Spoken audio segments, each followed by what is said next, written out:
ang unang tagapaggulat ngayong araw na ito. Ngunit bago ko simulan ang ating talakayan, ay magkakaroon muna tayo ng isang panalangin.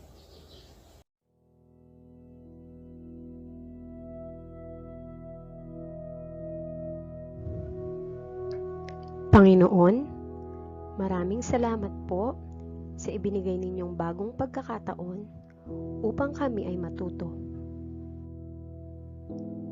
Salamat sa pagkakataong maipagpatuloy namin ang aming pag-aaral sa kabila ng mga pagbabago dahil sa pandemyang aming kinahaharap. Gabayan mo kaming mga mag-aaral sa aming pag-aaral upang magkaroon kami ng bukas na kaisipan sa lahat ng aralin at lubusang maunawaan namin ang mga tinuturo sa amin. Gabayan nyo din ang aming mga guro na aming inspirasyon na walang sawang sinisikap gawin ang lahat ng paraan upang kami ay matuto sa kabila ng pagsubok na dulot ng pandemya. Maraming salamat, Panginoon. Sa iyo lang namin itinataas ang lahat ng ito. Sa iyo ang lahat ng kaluwalhatian, papuri at pagsamba. Ito ang aming dalangin sa pangalan ng inyong anak na si Jesus. Amen. At ngayon, dumako naman tayo sa ating motibasyon kung saan titingnan nyo ang larawan kung ano nga ba or kung tungkol saan ito, kung ano ang inyong mga ideya, ay ikwento nyo lang sa baba. Maraming salamat.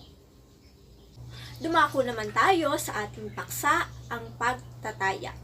Ang panimula, ang pagtatasa o pagtataya ay mahalagang bahagi ng pagtuturo. Dito nasusukat ang antas ng pagkatuto ng mag-aaral at ang kalidad ng pagtuturo. Dito sa pagtatasa, mapapubliko o pribadong mag-aaral man o paaralan ay nagkakaroon ng pagtataya dahil dito nalalaman kung ang mga mag-aaral ay may natutunan sa leksyon at kung kailangan pa bang mapaunlad pa ang kalidad ng pagtuturo ng guro. Pagtataya. Mahalagang bahagi sa proseso ng pagtuturo at pagkatuto. Ang pagtataya ay kabilang na sa proseso ng pagkatuto pati na rin ng pagtuturo. Dahil dito, napapaunlad o nalalaman ng mga estudyante ang kanilang mga dapat pang paunlarin o yung mga hindi pa talaga nila natutunan o nalalaman. At sa guro naman ay napapaunlad ang kanilang pagtuturo. Halimbawa na lamang ay hindi angkop ang ginamit ng guro na estratehiya ng pagtuturo upang matuto ang mga mag-aaral. At dahil doon ay maaaring paunlarin o baguhin ng guro ang kanyang paraan ng pagtuturo. Ang ikalawa naman ay dito nasusukat ang kaalaman at kakayahang natamo.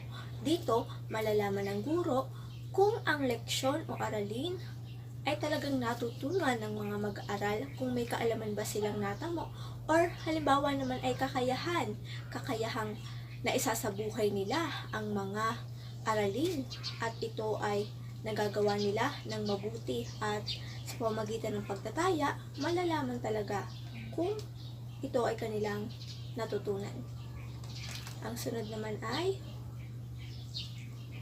nagiging instrumento ito upang matiyak ang progreso ng mag-aaral. Batay sa tiyak na pamantayan, ang natamo ng mag-aaral sa batayang pangnilalaman at pangkasanayan ang magsisilbing bunga ng pagkatuto. So, dito nga, nakapaloob ding batayang pangnilalaman at batayang pangkasanayan. At dito, sinasabi yung mga dapat natamo ng mga estudyante. Halimbawa, ikaw ay nasa baitang siyam, na dapat matatamo mo or malalaman mo na ang mga akdang pampanitikan sa Asya or iba pa.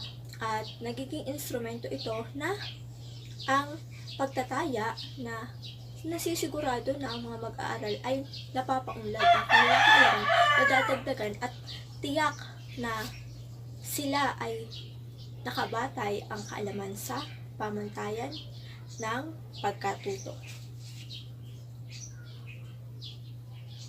At ito naman ang ating paksa, ang layunin ng pagtataya ayon kay Villafuerte at Bernales 2008. Matuklasan ang suliranin ng mag-aaral. Yan. Ito ang layunin ng pagtataya, ang malaman kung ano nga ba ang problema ng mga mag-aaral, kung bakit hindi nila natutuhan, or kung ano ang mga dapat pang paunlarin sa mga mag-aaral. Halimbawa, nahihirapan sila sa isang asignatura o di kaya sa isang paksa. Malalaman natin sa pamamagitan ng pagtataya, at dahil dito ay agad natin itong masusolusyonan. Ang sunod naman ay mapagpasyahan ang kahusayang pang-academic ng mga mag-aaral. Ayan, dito ay nalalaman o nabibigyan natin ng grado ang mga mag-aaral para sa kanilang kahusayang pang-akademiko. Dito ay nabibigyan natin sila ng evaluasyon kung nararapat nga ba silang bigyan ng mataas na marka o mababang marka dahil sa mga pagtataya or sa resulta ng kanilang mga pagtataya. At makapagbibigay ng feedback at incentive sa mga mag-aaral. Ayan. Ang guro, pagkatapos ng pagtataya, ay magkakaroon ng feedback or balik na mensahe sa mga mag-aaral. O bakit ba naging ganito ang resulta ng inyong pagsusulit? Meron bang hindi naunawaan? Or di kaya naman ay nais nyo pang linawin dahil hindi ganoon naging maganda ang resulta? O di kaya naman ay kabaliktaran na maaaring bigyan ng guro ng incentive ang mga mag-aaral dahil nga sa matataas ang nakuha nilang grado, kaya masasabi ng guro na talagang natutunan ng mga mag-aaral ang leksyon na itinuro ng guro.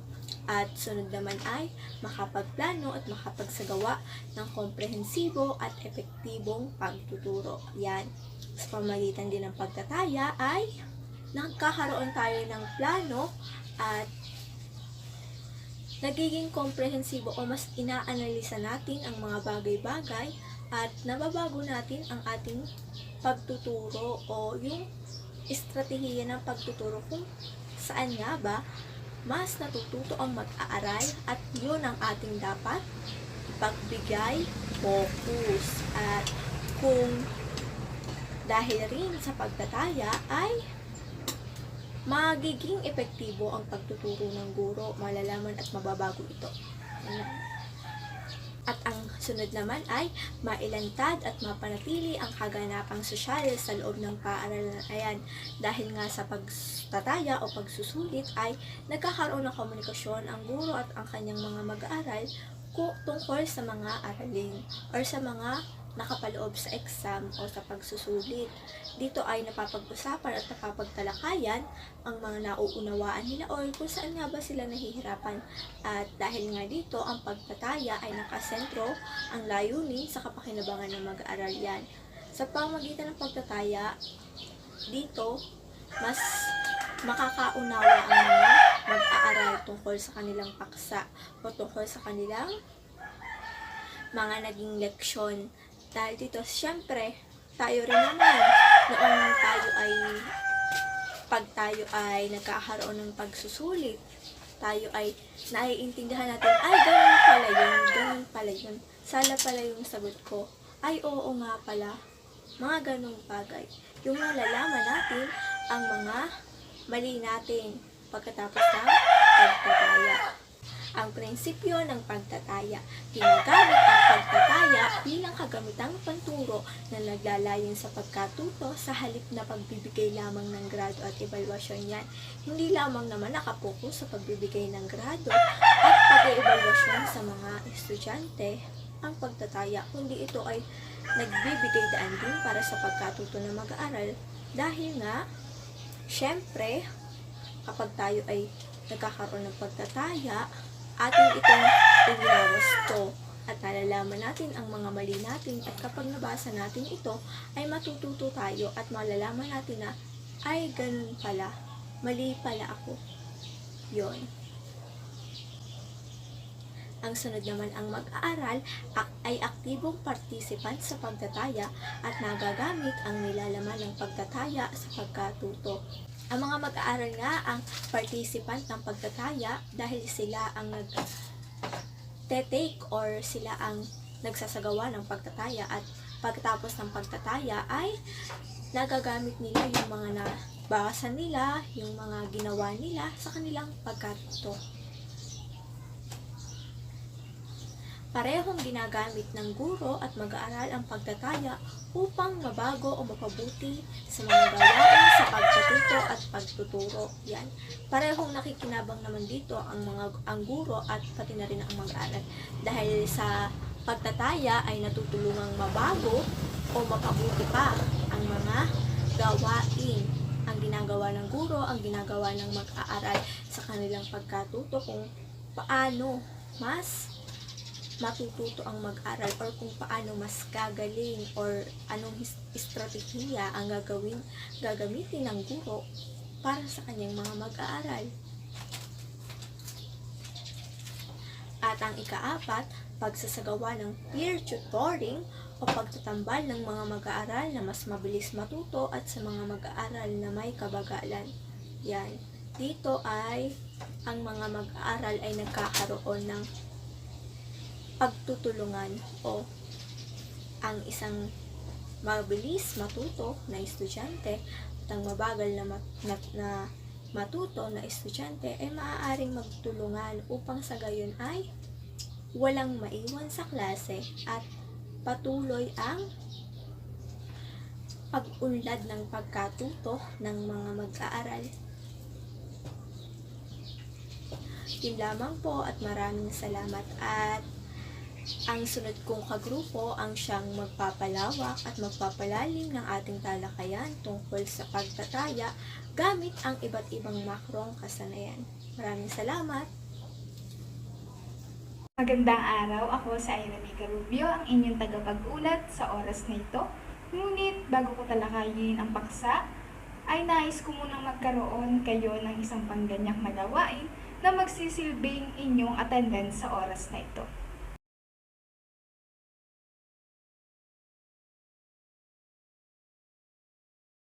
Ngayon, sisimulan ko na ang aking pagtatalakay sa paksang ang pagtataya at ang pamamaraan nito.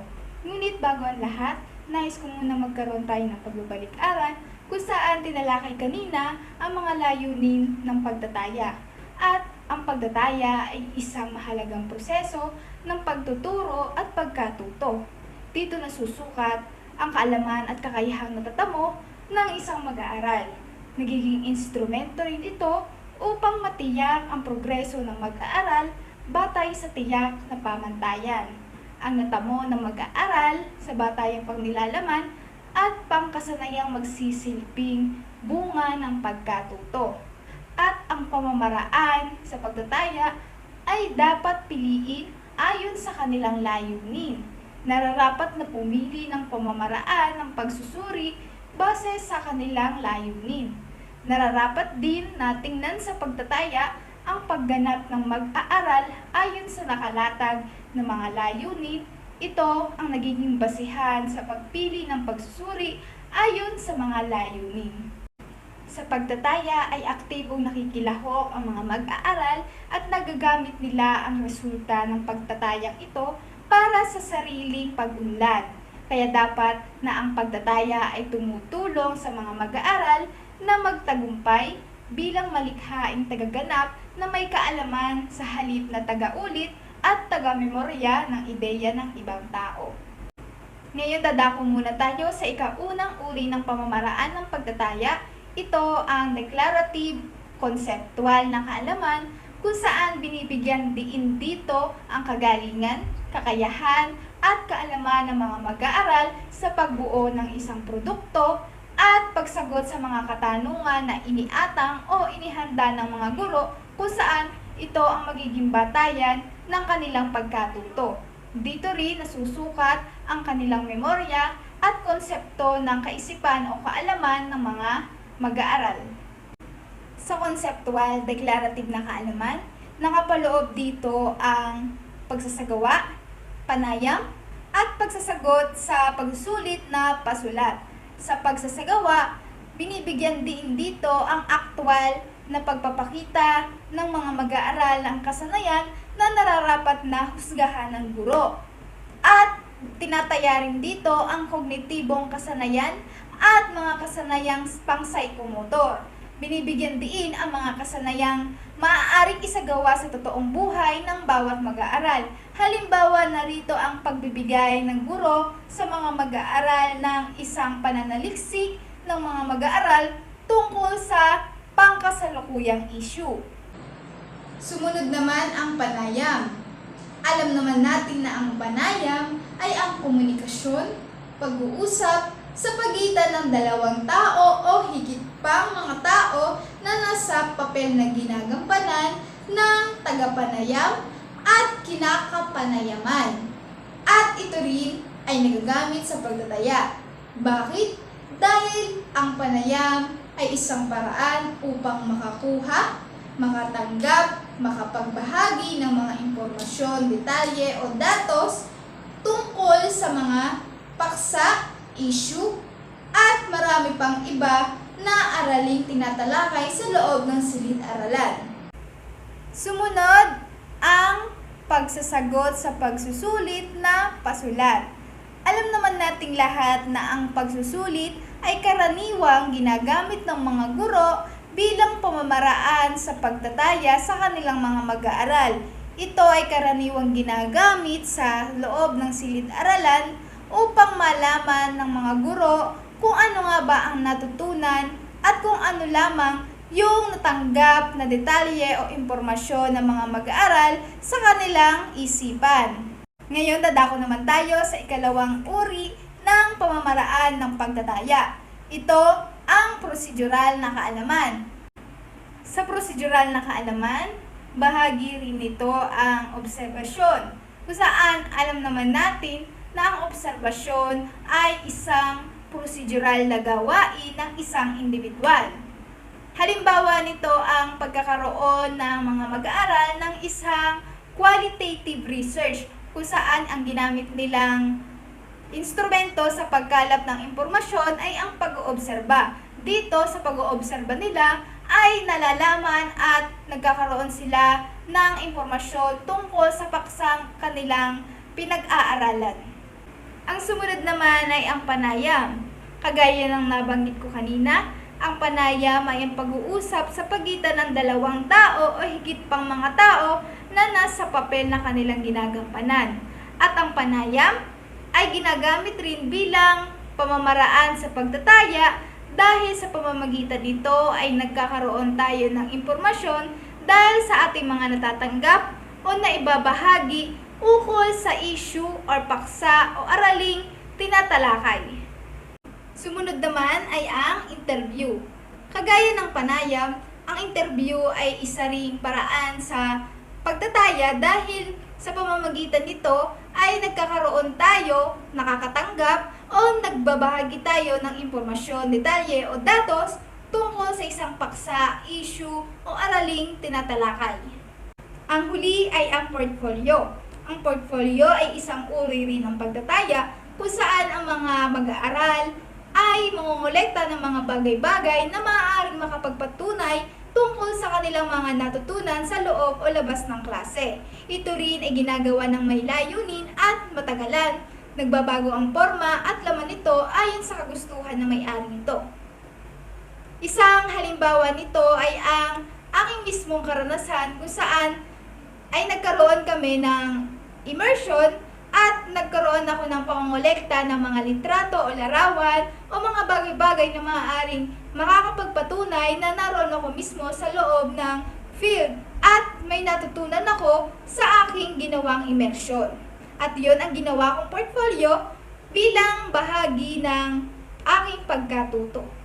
At sa ikatlong uri nga ng pamamaraan ng pagtataya, ang proseso, produkto ng pagkatuto. At bahagi nga nito ang pagsasagawa. Kagaya nga na nabanggit ko kanina, ang pagsasagawa ay isang pagtataya kung saan ang mga mag-aaral ay aktwal na ipapakita ang kanilang kasanayan. Samantala, ang kanilang mga guro naman ay ang siyang magmamasid at maghuhusga tungkol sa kanilang ipinapakitang presentasyon at kagalingan sa pagbuo ng produkto. Isang halimbawa nito ay ang pagsulat ng mga mag-aaral ng isang tula o awitin at kanila naman itong ipipresenta sa harap ng kanilang kapwa kaklase o guro. Sumunod naman ay ang portfolio. Kagaya rin ng nabanggit ko kanina, Ang portfolio ay ang pagsasama-sama ng mga mag-aaral ng mga bagay-bagay upang maging patunay ng kanilang pagkatuto tungkol sa aralin sa loob ng silid-aralan. At ang huling uri ng pamamaraan ng pagtataya, ang attitude at gawi. At bahagi nito ay ang obserbasyon. Ang obserbasyon ay karaniwang ginagamit ng mga guro upang makita nila ang resulta ng pagkatuto ng kanilang mga mag-aaral. Sa kanilang pag-oobserba, hindi lamang resulta ng pagkatuto ang kanilang nakikita, kundi ang attitude at maging ang gawi. At ang huli ay ang sampol ng mga gawa. Sa sampol ng mga gawa, nakita rin ng mga guro ang resulta ng pagkatuto ng kanyang mga estudyante. At dito na po nagtatapos ang aking pagtatalakay. Yun lamang po at maraming salamat sa inyong pakikinig.